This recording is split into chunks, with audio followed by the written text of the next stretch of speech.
And we are so excited to host tonight's event. It is wonderful to look out and see events like this where we bring together our students, our faculty, our staff, our alumni, our friends, all coming together to be a part of this highlight of Diversity Week for us, a conversation with Haben Girma. I want to thank our many staff that worked incredibly hard throughout Diversity Week and to make tonight possible. It's really a treat to have you all here.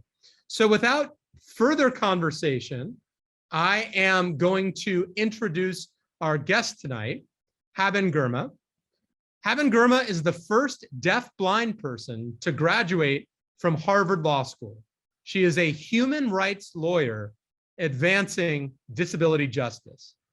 President Obama named her a White House Champion of Change. She received the Helen Keller Achievement Award, a spot on the Forbes 30 Under 30 list, and Time 100 Talks. President Bill Clinton, Prime Minister Justin Trudeau, and Chancellor Angela Merkel have all honored Haben. She believes that disability is an opportunity for innovation, and she teaches organizations the importance of choosing inclusion. The New York Times, Oprah Magazine, and Today Show featured her memoir, Haben, the deaf-blind woman who conquered law school. Now, last night on campus, I was joined by a number of students, and we had our book club on the book, which we really enjoyed. So we are all very much looking forward to tonight's conversation. I've had the pleasure of getting to know Haben and follow her career from the time that she was at Disability Rights Advocates, and am just so supportive and appreciative of all that she is doing for the disability rights community, the human rights community, and it's just such an honor to have her here tonight. It's particularly relevant to Loyola, where, as you know, we're proud to host the Coelho Center for Disability Law, Policy, and Innovation, and the work that we're doing there to create a more inclusive community. And I see my colleague, Professor Catherine Perez, who is the director of that center, here with us tonight. So I am going to now turn things over to our guest, Haben Girma, who first we're going to hear from, and then there will be time for Q&A. So Haben, I'd like to turn things over for you. And again, note the appreciation in our community that you're with us here tonight. Thank you. Hi everyone, this is Haben Girma speaking. I'm going to start with a visual description. Throughout this presentation, I'll be doing visual descriptions. So if you are engaging by listening, if you're blind, you will be able to access the visuals, and hopefully more people will also be providing visual descriptions in other presentations. I am a woman with long dark hair, Black, Ethiopian Eritrean ancestry. I'm sitting in a room with a dog bed behind me, and on that bed is a German Shepherd seeing eye dog, Milo. I have been seeing a trend of image descriptions increasing. A lot of us feel isolated, and if you don't have access to videos and visuals, you're even more isolated. So adding image descriptions has been another way that people can increase inclusion, especially in times when we're doing remote access. Some people may be wondering, how are you speaking if you're deafblind? There's lots of diversity in the deaf and deafblind community. Some people voice, some people sign, some people use computers. I am voicing with a high register voice, and we still have lots of communities that dismiss feminine high register voices. Sexism and ableism often intersect. We need to work to create communities where all voices are valued, regardless of whether there's an accent, whether it's high register, whether one signs or uses computers to communicate. And it's up to all of us to help create those inclusive communities. For communication, I receive information through a Braille computer, and I'm going to hold it up. I'm holding up a Braille device. There's dots along the bottom, Braille. For those of you who know blind tech, this is a Braille note. And during the Q&A, when questions are voiced, I'll be reading them in Braille and responding by voice. This presentation is for you, and we can maximize your enjoyment and engagement by questions, Q&A, and we'll be doing 2 of those. So you don't have to wait for the Q&A. You can send in questions through the chat feature at any time. No need to wait till the end, and we'll get to it when we can. I grew up in the San Francisco Bay Area.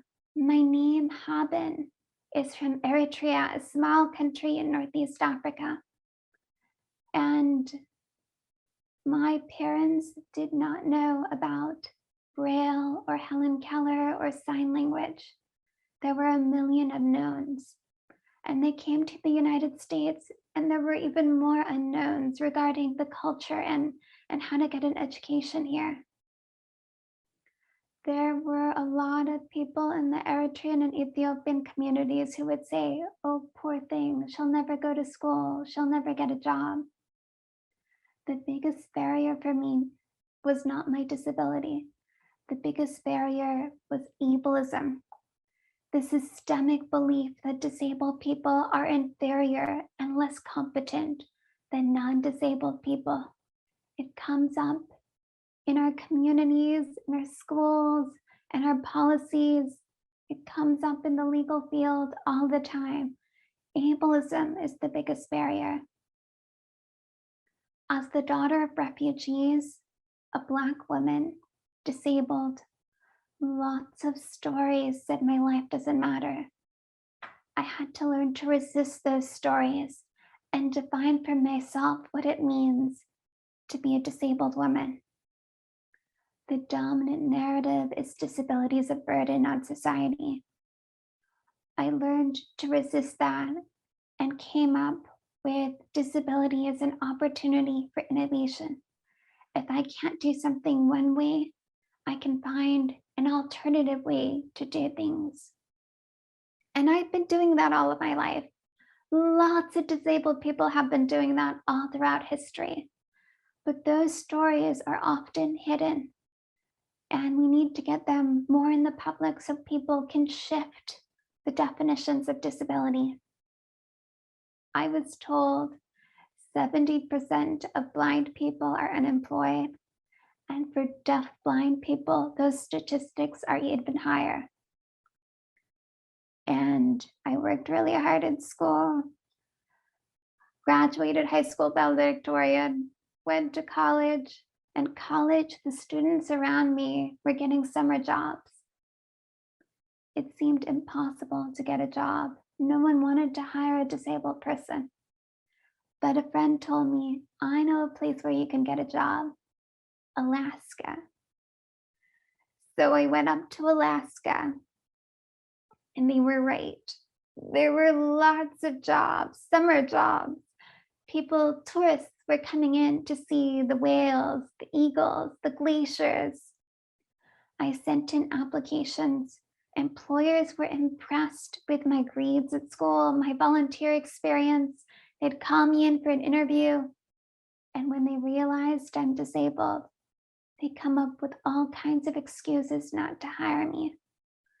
"I'm sorry, this is not the right fit." Excuses like that. I was looking for tactile jobs, washing dishes in restaurants, folding laundry in hotel. None of that requires sight. When I was growing up, my parents made me do chores.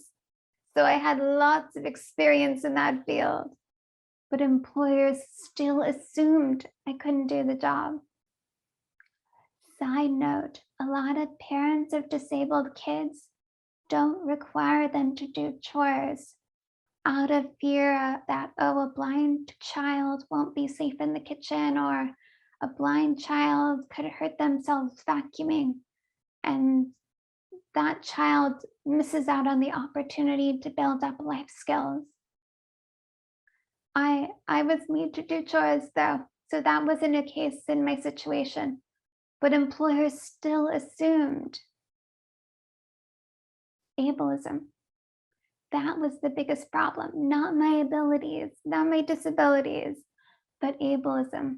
And it came up again and again. I found a friend of a friend who knew a manager hiring for a position, working the front desk of a small gym in Juneau, Alaska. And she hired me for the job. One day that summer when I was working at the gym, a woman came up to the front desk and said, "The treadmill isn't working." I followed her to the treadmill. I put down my weight cane and I felt the machine from top to bottom. Near the bottom, there was a switch. I flicked the switch and the machine worked to life. She told me, "Oh my goodness, I didn't see that switch." I told her I didn't see it either. Sometimes tactile techniques beat visual techniques. Disabled people develop alternative techniques, but we don't get a chance to display our innovations, our alternative techniques due to ableism. Lots of disabled people are working hard, but if there's ableism, if employers continue discriminating, that's a barrier where we need more advocacy. And many of you tuning in here are building up the skills or already have the skills to help address ableism in the workforce, employers assuming and denying opportunities to disabled people. I was not thinking about law back then, and I did not know of any deaf-blind attorneys, but I did know that disabled people can develop alternative techniques. Before the pandemic, I was traveling around meeting with students in various schools, and I want to share one video from there. Can we pull up the first video? This is a video from Instituto Tecnológico de Sonora in Mexico. And I am standing in a gymnasium signing with someone who was a student back then, but now he's a teacher. And he is visually reading my signs, and I'm holding my hands over his hands to feel his signs. If one can't hear language, one can create visual language.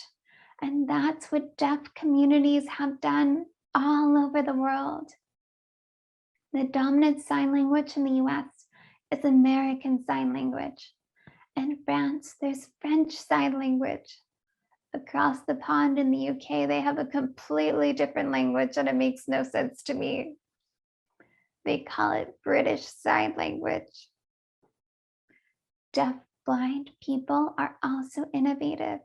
If you can't hear or see language, you can have tactile language. And that's what was happening in the video, tactile sign language, where I was holding my hands over his hands to feel his signs. There are so many ways to communicate. A lot of our society creates programs, schools, employers set up products and services only focused on sight and not thinking about all the other ways people engage and communicate.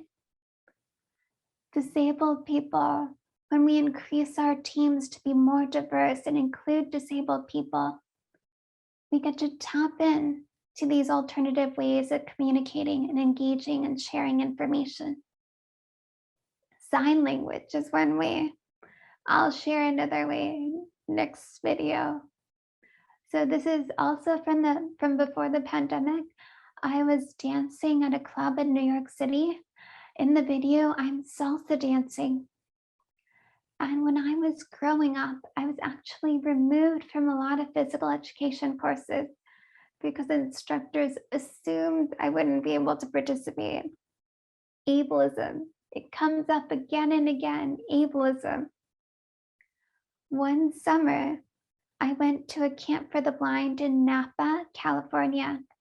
A lot of people go to Napa for wine, but I went there for camping. And there was a blind dance instructor teaching that there are many different ways to engage with music. As a blind dancer, as a deaf blind dancer, I couldn't hear the beat in the music or see the other dancers, but I could feel the beat through the hands and shoulders of the people I danced with. I love being able to connect through dancing. I've danced all over the world, Dubai, India. One time I tried dancing in Washington, D.C., and the bouncer in front of the dance club said, "No, you can't come in, no dogs." I said, "This is a seeing eye dog, well trained, well behaved." They said, "No, you can't come in, no dogs." I told them under the Americans with Disabilities Act, everywhere the public can go, guide dogs can go. And they still insisted, "No, you can't come in." My disability does not stop me from dancing, but ableism can stop me from dancing. It's really one of the most systemic problems out there, and it intersects with racism and sexism in many different ways. When people do the work to remove and dismantle ableism, we create inclusion. Sometimes it's in small ways, sometimes in large ways. Often it just starts with a question. What can we do to remove the barriers? What are the barriers? One of my favorites was a high school teacher who asked, "Do you want to try surfing?" And at that point, I had never heard of blind surfers. I had no idea how it would work. What would the strategies be?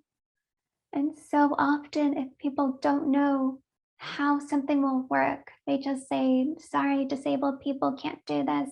We can't have a blind person doing this."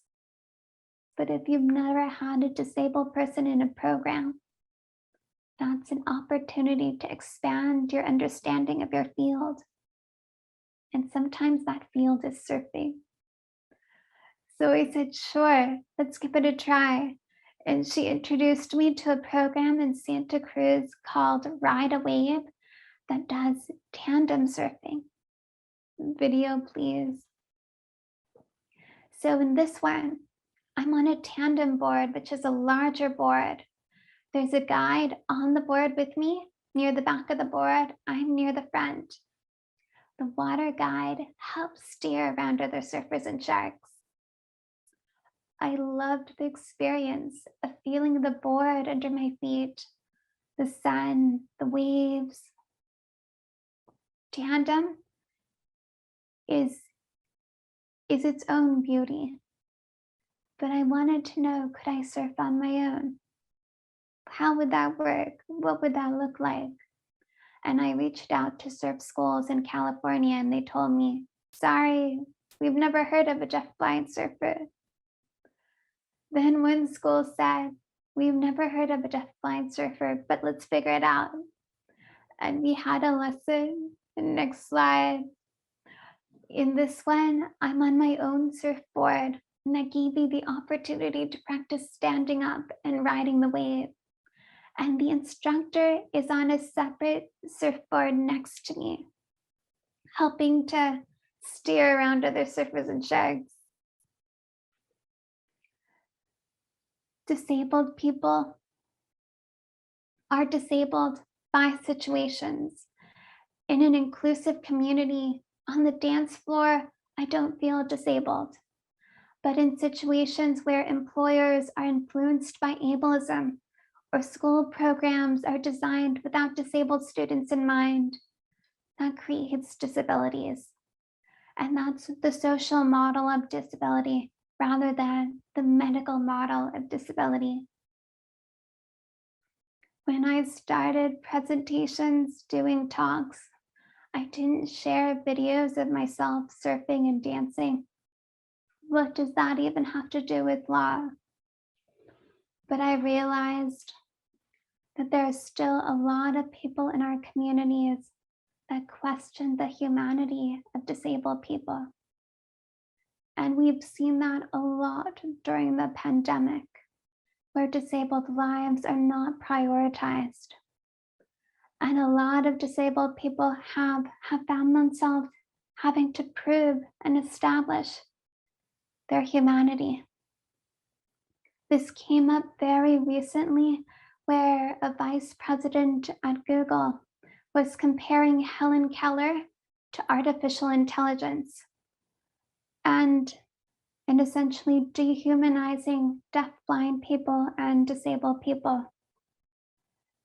For a lot of people, images of surfing and dancing are images of a life well lived and helps establish our humanity. But I hope to get to a point in the future where disabled people are assumed to have humanity and are assumed to have lives worth living and protecting and treating as equals.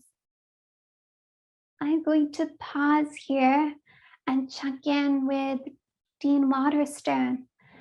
Do we have any questions? How's everyone doing? Thank you, Haben. Let me ask if anyone at this point would like to ask any questions. You can either do so by raising your virtual hand and I can call on you and you can ask your question, or if you would like to type a question in the chat, I would be delighted to read that also.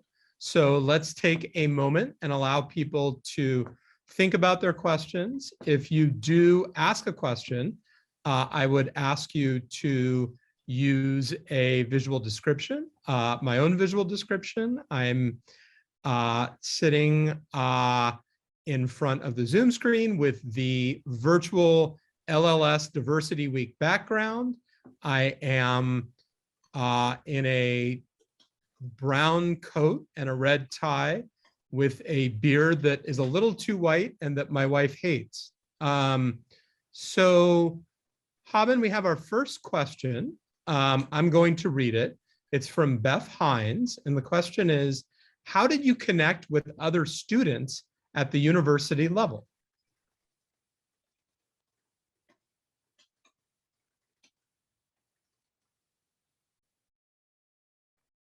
And Beth also tells us, question. Go ahead, please. All right, I'm going to answer and then you can tell me the rest of Beth's comment and question. So from kindergarten to early adulthood, I did not have good access to school and I did not have good way to talk with students or professors. I think a lot of disabled kids struggle to advocate and articulate exactly what they can and can't do, especially when you are not even aware that other students have more access than you do. It took me a while to realize that other students were hearing conversations and had more access to discussions and conversations than I did. I was able to do well in middle school and high school through reading. I loved reading. Braille was my lifeline. And through reading the textbooks and assignments, I was able to do well in school. As I grew older, I realized I was missing out on a lot of the discussions and lectures. And I started articulating that and looking for tech-based solutions. Used various types of assistive listening devices. For a while, they were imperfect, and also my hearing loss was changing. And then late in college, I discovered that I could pair the keyboard with the Braille computer. Very few people know sign language. Very few people know Braille, but a lot of people know how to type, especially millennials. So I found by giving them a standard keyboard, they could type their words. I could read it in Braille and respond by voice.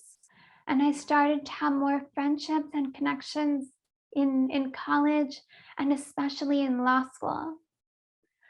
Back to you. What was the rest of Beth's statement? Thank you, Haben. The rest of the statement was as a note, and this is from our Beth Hines, who asked the question. As a note, I am sitting with my son, Killian, who is the first nonverbal student to attend Loyola Marymount University.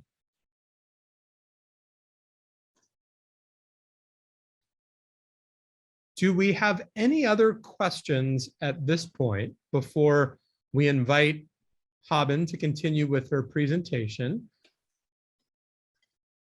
Haben, questions are coming in, so I'm going to read maybe one, potentially two of them, and then we'll continue with your presentation if that's okay.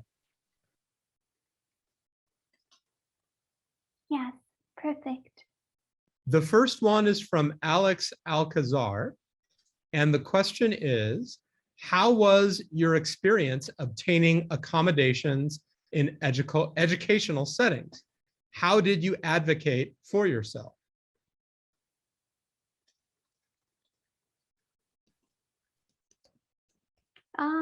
That's a very good one. So early on, it was very difficult because I didn't know exactly what I needed. I also didn't realize it was okay to go over to the teachers and say, hey, there's an issue. I don't know what the solutions are, but can we talk through this issue? So I felt like I couldn't even say anything until I knew what the solution was, and I'd have to go to them with the solution. But as I met more disabled adults and developed community, especially cross-disability communities, I built up my advocacy skills and got better at asking for what I needed, and also found spaces where I could have the conversations of, how do we make this work? What are our options? How do we figure it out? And by the time I reached law school, I was quite skilled at that, though again, was still figuring things out. I'm going to continue with the second half of my presentation. You're welcome to continue sending in questions through the chat. You don't have to wait till our final Q&A. So you can send them in as I'm speaking, and then I'll let you know when we're ready for the second and the final Q&A. So for most of my childhood, I had no idea what I would do with my career, and I was not a very good advocate. I came to it slowly, gradually, first with small access issues, and then with larger ones. I went to college at Lewis and Clark College in Portland, Oregon. Lewis and Clark loves their pioneers. Everything at the school is called Pioneers. Their football team is the Pioneers. Their newspaper is the Pioneer Log. The shuttle is the Pioneer Express. So I thought maybe this would be a place that embraced difference and would help me pioneer my way through the unknown. They had never had a Braille reader before. And other schools that I was looking at, other colleges told me, you know, the Braille might be delayed. We're not sure how it would work. How would you even walk to your classes? Are you sure you want to come here? That was one school's disability office. I did not go there. At Lewis and Clark, they said, we've never had a Braille reader before, but we are going to buy a Braille embosser and we'll learn how to convert print to Braille. And they did. One of their reading specialists trained herself to convert print to Braille.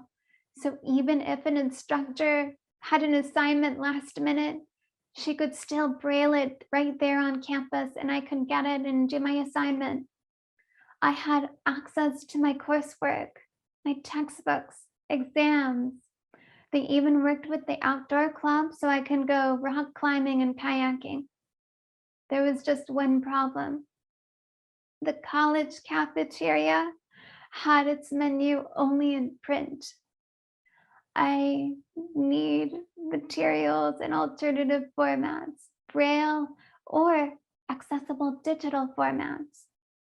I went to the manager and I asked, can you provide the menu in Braille or post it online or email it to me? I have a Braille computer that allows me to access emails and websites that are accessible. The manager said, we're very busy. We have over 1,000 students. We don't have time to do special things for students with special needs. Just to be clear, eating is not a special need. There's this myth that there are two kinds of people, dependent and independent. All of us are interdependent. We all depend on other people, more or less in different times of our lives. A lot of you like drinking coffee. Very few of you grow your own coffee beans. You depend on other people to grow the coffee beans. And that's okay as long as we're honest about the fact that everyone is dependent. The cafeteria manager did not understand this, so I was stuck not having access to the menus. And back then I was a vegetarian.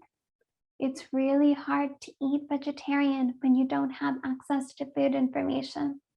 There were about 6 different stations at the cafeteria. I'd go to a station, wait in line, get a plate, try the food. There were some unpleasant surprises. I told myself, just be grateful. Millions of people around the world struggle for food. Who was I to complain? My mother, when she was my age, was a refugee in Sudan. Who was I to complain? Maybe this was a lesson that disabled people should learn to accept inferior service. This went on for months, and I tried really hard to just ignore it. It was just a menu. There are bigger problems in the world. I talked to friends, I talked to advocates, I did research online, and then I went back to the manager and I told him, the Americans with Disabilities Act prohibits discrimination against students with disabilities. If you don't provide access to the menu, I'm going to take legal action. I had no idea how to do that. I was 19. I couldn't afford a lawyer. Now I know there are nonprofit centers helping students with disabilities. But back then I didn't know that. All I knew is I had to try, I had to do something. The next day, the manager apologized and promised to make the menus accessible. They started emailing them regularly on time so I could read the menus using my Braille computer. I already had orientation to the cafeteria. I could use my weight cane to navigate the cafeteria. So if I got an email that said Station 4, cheese tortellini, I could use my white cane and go straight to Station 4. Life became delicious. The next year, there was a new blind student at the college. He had immediate access to the menu. He didn't have to fight to gain access to the menu. And that taught me, when I advocate, it's never just about me. It's about a whole community. And these seemingly small barriers do matter. There are so many barriers impacting women, people of color, disabled people, and sometimes we try to tell ourselves to just tolerate them, but they add up. When we take the time to address the small barriers, we build up the skills to tackle the larger obstacles. And I wanted to build up my skills. So I started looking into law school. Harvard Law told me they never had a deafblind student before. I told them I've never been to Harvard Law School before. We didn't know what all the solutions would be, but we engaged in an interactive process to find the solutions and make it work. A lot of people ask me what was the hardest part of law school. It was ableism. Ableism has been the biggest barrier for me, and I'll give an example of how it shows up in law school. During my first semester, we had a networking event, and the school invited attorneys from the Boston area to come to the university and meet with one else and tell us about job opportunities, especially at their firms. I was in the middle of the room, standing by a table. My Braille computer was on the table. My guide dog was stretched out on the floor. On the other side of the table from me was my interpreter, typing descriptions of what was happening. People talking, people drinking. It was law school. So I asked for one of the attorneys to come over, and he would not talk to me. He only spoke to the interpreter. He told her, "Wow, what a beautiful dog. Does the dog go to class with her? That must be a smart dog." And I spoke up and I said, "I'm deafblind and reading everything you're saying in Braille. My interpreter's typing on that keyboard over there. Maybe it would make a little more sense if you tried typing. Do you want to try typing?" And again, he would not talk to me. He only spoke to the interpreter. He said, "Oh no, I'm enjoying watching you two. Tell her she's very inspiring." And he walked away. He was not inspired to offer me a job. A lot of people use the word inspiring around disabled people. And sometimes the meeting is actually a mask for pity. I'm inspired to stop complaining because at least my life isn't as miserable as yours. Using inspiration in that way hurts the disability community and increases marginalization. I'm okay with the word inspiring if it's used toward action. For example, I'm inspired to increase hiring of disabled people at my office, or I'm inspired to review my class materials for accessibility. That is positive inspiration. So if you notice yourself wanting to use the word inspiration around disabled people, pause and ask yourself, what do you mean here? What are the emotions behind this? And how can we move it toward positive action? Ableism was the biggest barrier facing me during law school. And after law school, it also continues to be a barrier. A lot of disabled attorneys struggle to find employment, with law firms making assumptions about our abilities. Software and tools created for attorneys is often not built with accessibility, with digital accessibility, denying access to blind attorneys or attorneys with other disabilities. That is some of the ways that ableism continues to permeate the legal community. I graduated in 2013 and I have the photo to prove it. Photo, please. This is a photo from graduation. Dean Minnow is handing me my diploma. The dean and I are wearing academic regalia, and my guide dog is wearing a fancy fur coat. One thing to know about Harvard is that they were not always accessible. Helen Keller really wanted to go to Harvard. Back then, they only admitted men. Her disability didn't hold her back. Her gender didn't hold her back. It was the community at Harvard that chose to exclude women.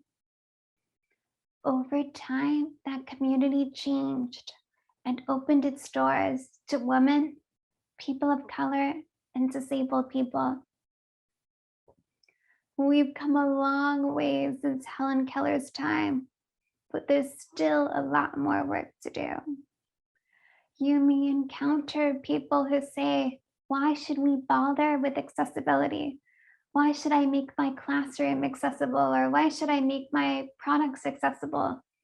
And I want to share some arguments you can use to convince them to invest in accessibility. Next slide.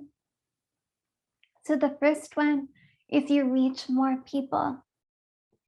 There are over 61 million Americans with disabilities, and around the world, there are over 1 billion disabled people. That's a significant market. And when you make your schools accessible, that means more talented people you can hire to serve as faculty.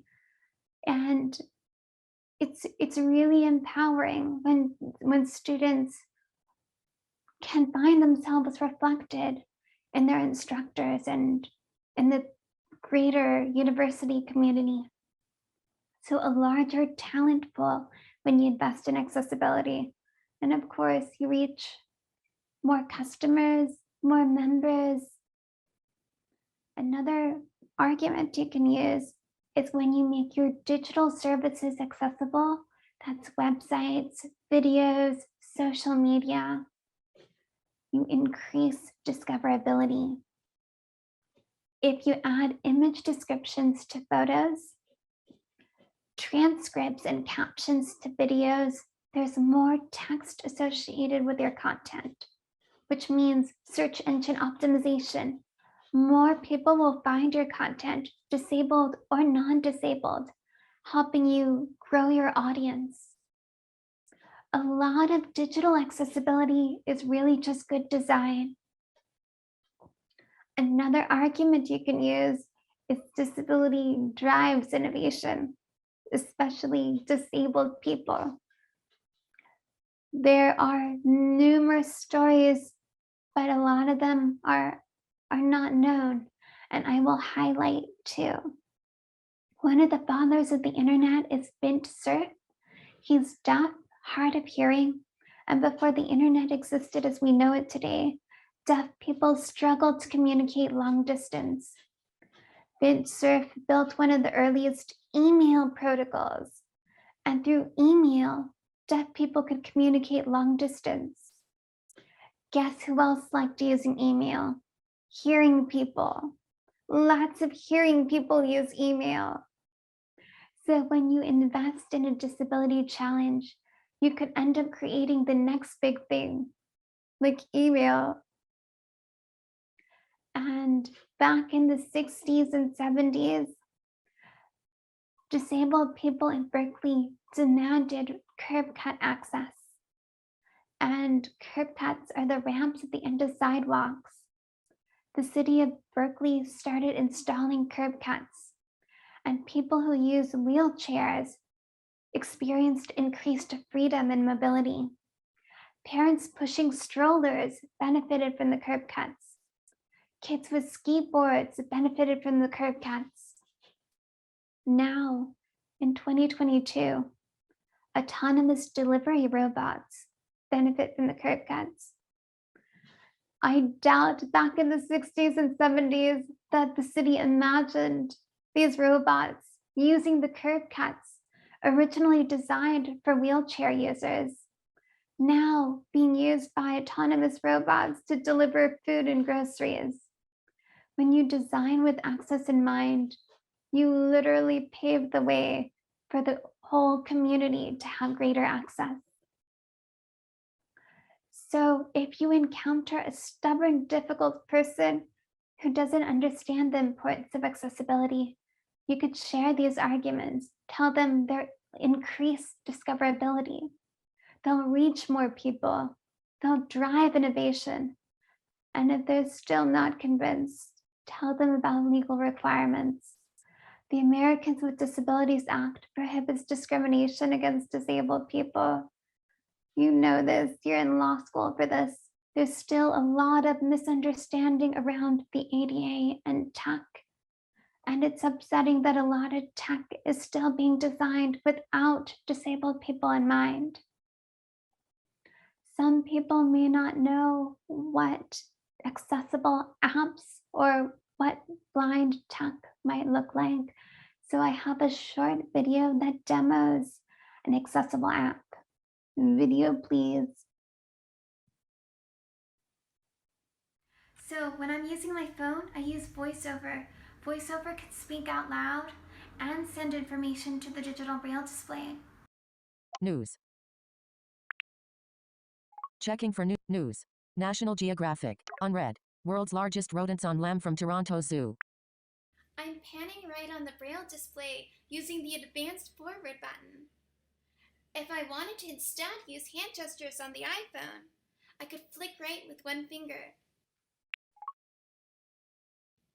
To open an item, I can double tap anywhere on the screen. Text size. Caption. Title. Title. World's large. Title. After escaping from the Hyde Park Zoo in Canada, 2 capybaras have eluded capture by Jason Biddle. Published June 9. Most people do their best to avoid rodents of unusual size. But after a pair of capybaras escaped from Toronto's Hyde Park Zoo on May alert. Gordon. Hi, I'm at the door. Sushi. Pot of food. Fish cake with swirl design.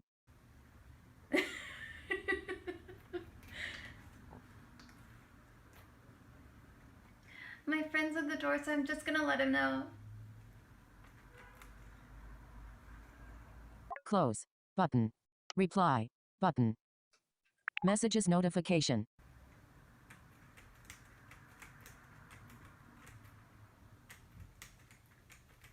Hang. In. There.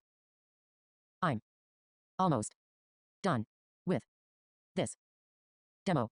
Send. Button. VoiceOver has allowed me to access more information, news, mail, and messages, and it's also a way for me to know when friends are at the door. I need to stress that that was a normal mainstream news app, not a special news app for disabled people. Sometimes when I talk about digital accessibility, people think, oh, we will create a separate app or separate website for disabled people. It starts out with good intentions, but down the line, the app for disabled people or the website or program for disabled people ends up with fewer updates, fewer resources. That's not equal. Separate is never equal. What we want is one app, one school, one community that's accessible to everyone. And we can do that by designing with disabled people in mind. Center disabled people when you are creating new programs, new classes. And there are guidelines for creating new programs and services. For physical structures, there are guidelines for making physical structures that are accessible to people with disabilities. For websites, there's the Web Content Accessibility Guidelines. Apps, there's Android and iOS accessibility guidelines. My first and foremost message is ableism is a huge problem and it's often invisible. And I hope everyone here listening to this can help catch ableism when it shows up in our communities and help to remove it using all the skills you have. All right, we will do our final Q&A. Dean Waterstone, can you read some of the questions that have come in? Thank you, Haben. I'd be delighted to. Please submit your questions. We have one. I'm going to read it. It's from our colleague, Catherine Perez. Hi, Haben. My name is Catherine Perez.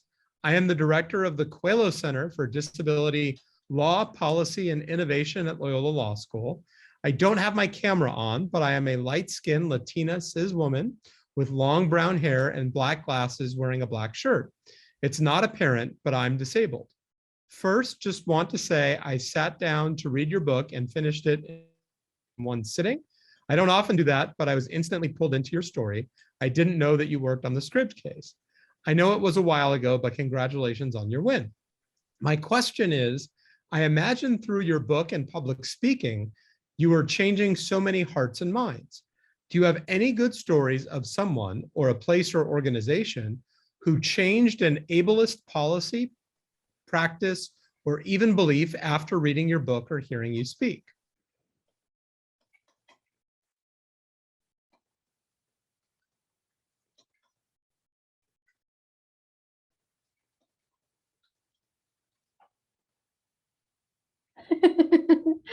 There have been lots. One thing that I'm really excited about is at the start of the pandemic, a lot of blind and other disabled people asked, can you please do image descriptions? Can people share visual descriptions? And people started doing that. Companies and organizations started telling people, if you want to be more inclusive, here's one thing you can do. It's optional. No one is forced to declare a race or gender. That would be deeply problematic. But if you feel safe and comfortable sharing how you're present, what you're sharing, what's important to you, that's one way of creating inclusion and community. And Microsoft did that in one of their conferences a few months back. And they've had people doing this for a while, but they did that in one of their conferences a few months back. And there were some people in the public who were surprised. This is a tech conference. Who cares what you look like? Appearances shouldn't matter when creating tech. But tech is created by people. And we all dream of a future where appearances don't matter, but that's not our reality. And biases are being baked into technology. And if we pretend right now that those biases aren't there, and we pretend that the people creating the tech don't have bodies or emotions, then we just end up with even more dangerous and harmful tech, with those biases going unchecked. And so visual descriptions, when you include race and gender, if you want to and feel safe doing so, creates more awareness for those of us who don't have immediate access to that. And the other thing is, blind people who are also part of underrepresented communities, like myself, we're often we're not aware unless people tell us that there's another person who shares a part of our identity in a community like tech, where you rarely see women of color. So those are some of the conversations that have been happening, and it's been exciting to see people actually doing visual descriptions to help create community. Thank you. So many great questions are coming in now. And unfortunately, I think we probably only have time for one more. I know our evening students need to get to class. So this student is from Jonathan Lee, who is a student who I happen to know is working on a phenomenal paper related to international disability law. His question is, hi, Haben. Thank you so much for doing this. My name is Jonathan Lee, and my camera is not on, but I am a fair-skinned Asian cis man with short hair wearing a black shirt. My question is, what advice would you give other disabled individuals when they interview with employers, and how should they talk about their disability?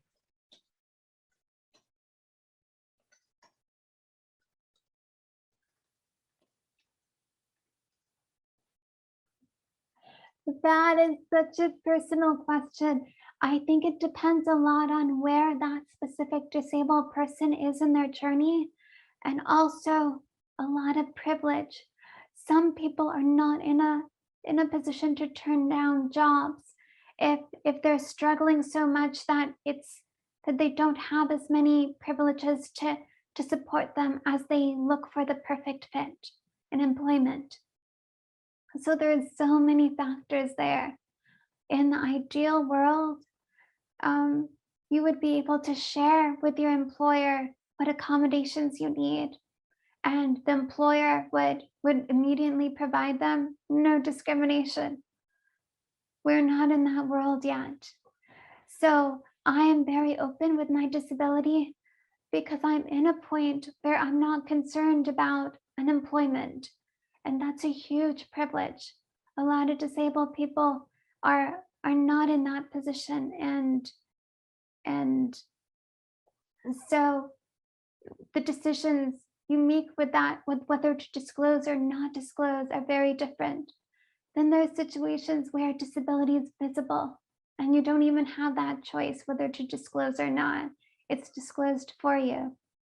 And in that case, you